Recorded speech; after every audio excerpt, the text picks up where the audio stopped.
Many of the critical technological updates made during the pandemic are unlikely to be unlearned. And nowhere is this more true than in the world of wholesale, which had to move to a still largely physical business online almost overnight in March 2020. But what solutions from the pandemic must remain, and what things worked better before? And how should the two possibly combine? To explore wholesale's post-pandemic landscape, please welcome Joor CEO Kristin Savilia and BoF Senior Director of Content Strategy, Robin Mellery-Pratt.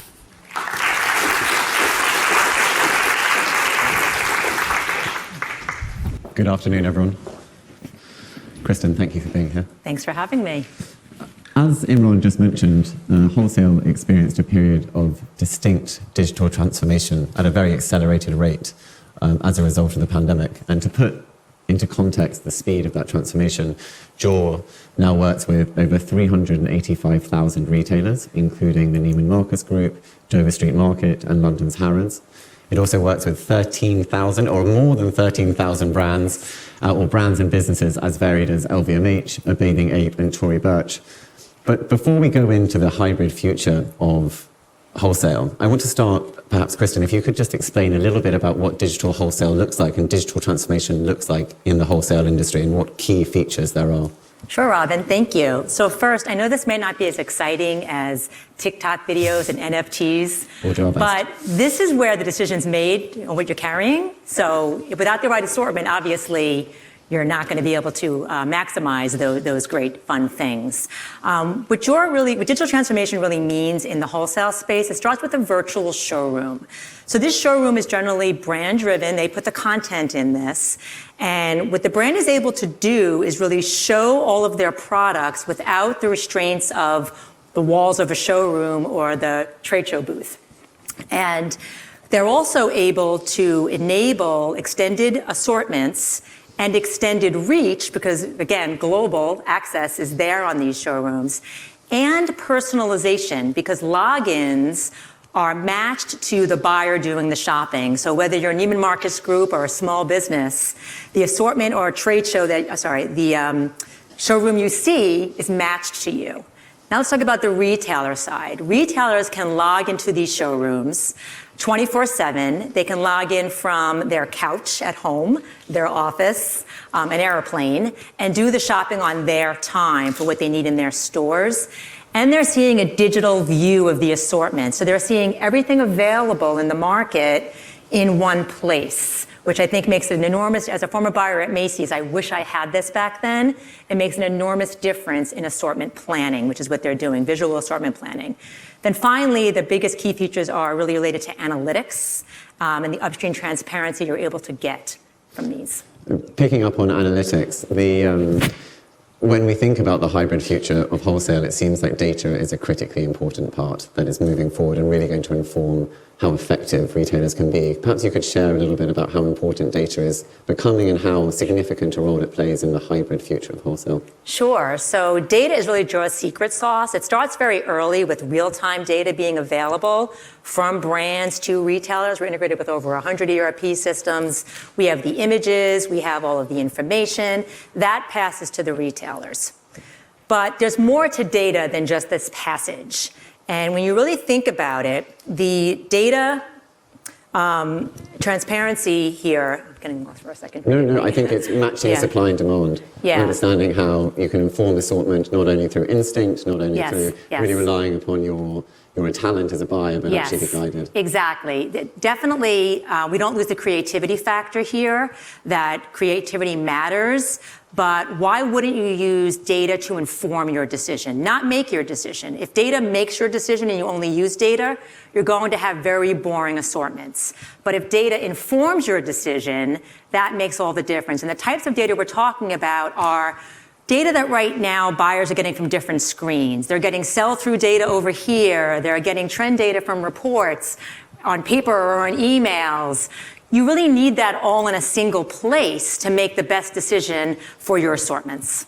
That data enables retailers to better match supply and demand and, hopefully have less wasteful buys, less wasteful assortment. And that actually raises my next question, which is about how the increasing digitization of wholesale could help wholesale have less of an ecological impact, and that it actually opens up a number of sustainable practices, or more sustainable practices, I should say. So could you perhaps share how digitizing the wholesale process actually enables businesses to have less ecological impact? Sure, definitely. So essentially, first and foremost, less line sheets saves trees. Very basic and very simple. You're doing digital line sheets, not using paper. But really the bigger impact has to do with travel. We saw that post-pandemic, even now, the reduction in travel has been 80% on our platform, thanks to this digital solution that enables you to purchase globally and not have to travel. Additionally, it comes down to sampling, right? So the industry generally makes either a lot of samples for sales reps to carry around, or a lot of photography and samples that are being shipped to all these different retailers. In a platform like Joor, you're able to actually have 360 imagery where it's shot once. The hardware goes to the showroom, shoots the item, and then that item can be shared globally with all of the retailers. Or more recently, we have a partnership that allows us to have straight up 3D. So 3D iteration where you're not even making the sample in the first place, which makes a big difference. But also when it comes to this, an exciting piece of this is the traceability or understanding of your assortments.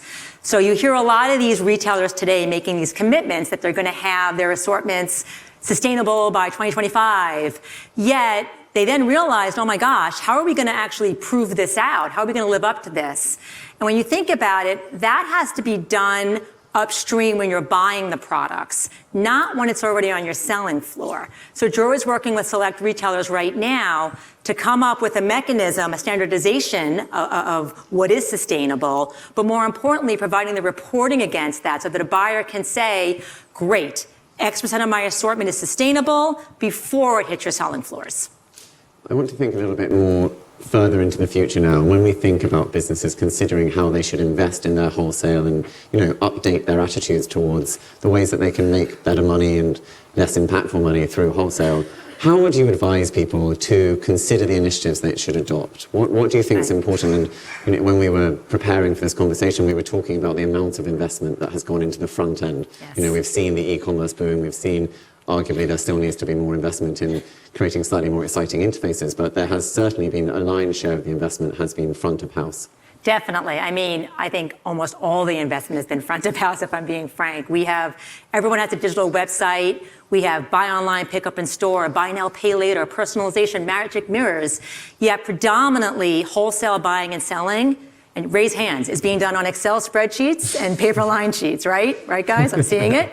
So that's what we have to disrupt. But what we've learned is, and what's fortunate for wholesale, is that we have the consumer-facing e-commerce surge for 25 years to watch to give us a blueprint of what needs to come into the wholesale space. So we get to learn from that. So there's personalization for buyers, that when you go to a site like Joor, you can be fed up items that might make sense based on data. Again, not making the decision, but informing your decision.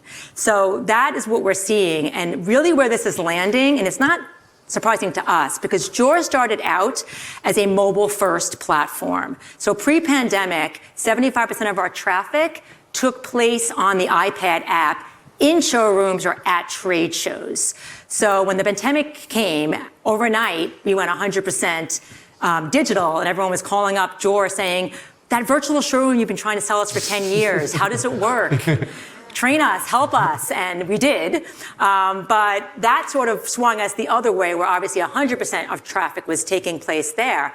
But now we're still seeing, as I mentioned in the last piece, that they've reduced travel by 80%. So this is here to stay. We even have retailers telling us that they're setting buy limits for when their merchants can travel. So if the order is under $250,000 a year, just do virtual, don't need the showroom right now. But if it's above that, have that mix. So the answer, very simply, in a long-winded way, is hybrid, right? Hybrid. Just like on the consumer side, where e-commerce and shopping is wherever you are, store, wherever, this needs to also be hybrid and go with you as buyers and sellers to wherever you are. We are running out of time, but just quickly, as one last question. We heard Nick mention earlier the importance of building community, and by having buys that better reflect the community of shoppers that retailers are trying to engage with, you can imagine it is very conducive to building that community. What kind of feedback have you had from your partners, from your retailers, at how it's actually enabling them to speak to people better? Yeah, I mean, it's definitely extended their reach. Like, we have trade shows that we've sponsored who've been able to get new customers outside and that they never would have gotten because people from Brazil probably wouldn't have flown to Cabana in the United States. So it's just really enabled opening up the community and enabling that collaborative atmosphere. Fantastic. Thank you very much for your time, Kristin. Thank you. Thank you for having me. Thank you.